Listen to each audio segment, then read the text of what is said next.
ready? We have Coach Mickey Arthur. You can raise your hands to ask questions. Who wants to?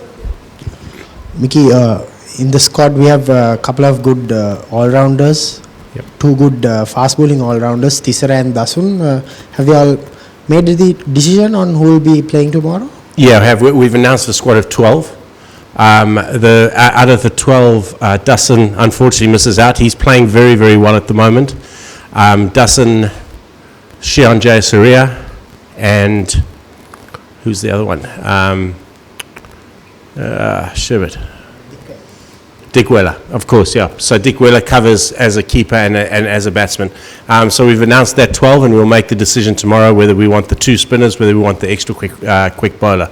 So it's allowed us, it's kept us options. I think the key around that number 7 position, that's the position that's in question. Dasun shades the batting, without a doubt, and TP shades the bowling.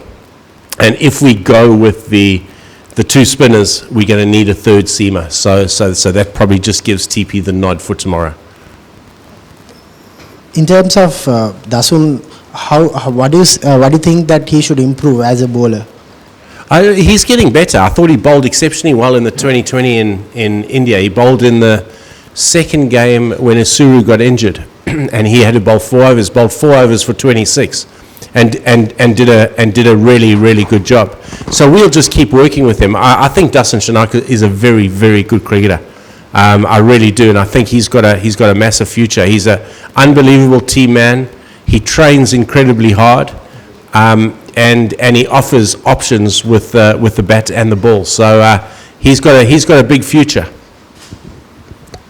Mickey, on the spin bowling front, Sri Lanka in kind of an unusual situation. You don't have a massively experienced spinner. Yeah. What do these two, especially the two wrist spinners, Sandakan and Wanindu Hasaranga, have to do in this series? What kind of stage of their development do you see them in right now? I think they're at different stages. Sandakan's obviously been around a lot more than Wanindu has. Wanindu is a fantastic cricketer. The way he bowls, his control of his length has been amazing. I've really marvelled at watching him go about his business, and then coupled with his batting ability at the back end and his fielding, he's making a real name for himself. Sandakan he's been around the system obviously a lot longer. The key to them though is playing both of them together is genuine wicket-taking options for us through the middle. And that is the key. Those genuine wicket-taking options is what wins you white ball cricket games now. We want to play that brand of cricket. We're looking to attack. We're looking to take wickets. And I think that's the future for this team. So for us, in terms of our preparation, that has been the message. The message has been around attacking. We don't want to play this defensive cricket anymore. That will be reflected in our selection. And if the two wrist spinners can do the job for us tomorrow, it's going to be fantastic because they will take wickets. Just a quick follow-up on that. You said attacking. Does that kind of go into the batting side of things as well? A little bit into the batting. I think batting is slightly different. You've got to be a little bit more smarter with how you go about it. What we've done with our batting unit is there is a license at the top of the order. So you've got Avishka and KJP, dynamic players. KJP will bat 3. Avishka will open with Dimuth. They will have a little bit of a license to get us away through that power play area. And then 4, 5, and 6 are Mendes, Angelo Matthews, Dhananjaya De Silva. Those are the guys that we want to control that overs 11 to 40. And then hopefully we'll have the likes of one of them, Tisara Pereira and a Wanindu to finish. That's sort of how we're looking to go. And if we could script the perfect game, that's how it would work out. We know that doesn't always happen, but we've got to go into the game thinking that we are going to play our perfect game. And our perfect game entails those different roles for everybody. Mickey, after you took on as the head coach, we've seen some of the players have lost some weight and all. They're hitting the gym quite often. What's your take on the fitness side of the team? Much improved. Still got a long way to go though. but we're much improved. I was watching us go through our fielding yesterday.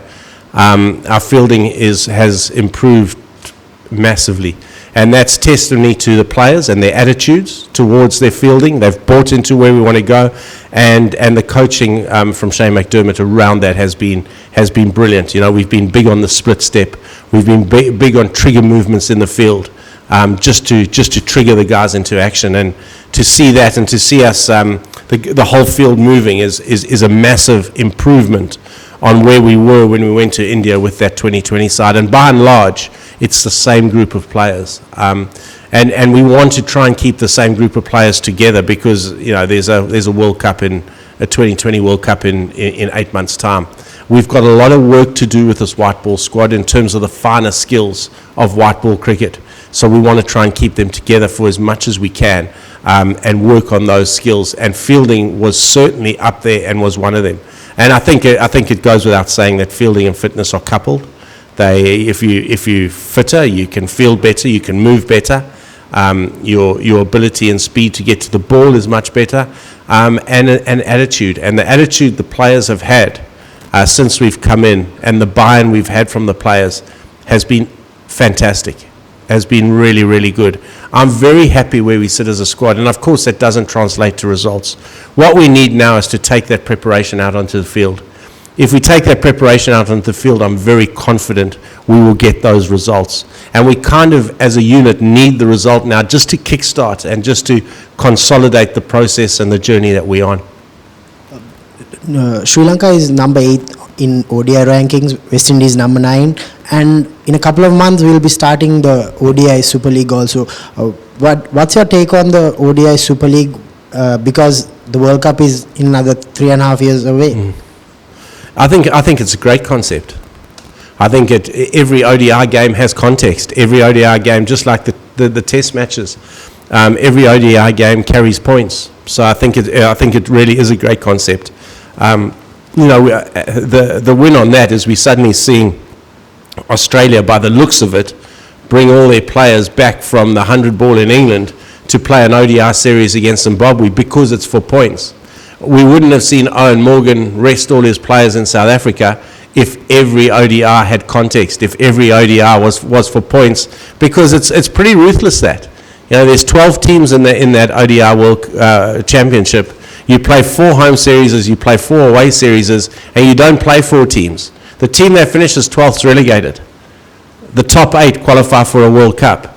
So it becomes a very, very interesting concept, and one that's going to, I think ODI cricket's got a great future, and I think cricket can sustain 3 formats without a doubt. But what we want to see is the best players playing for their countries more often, and the ODI Championship certainly allows that.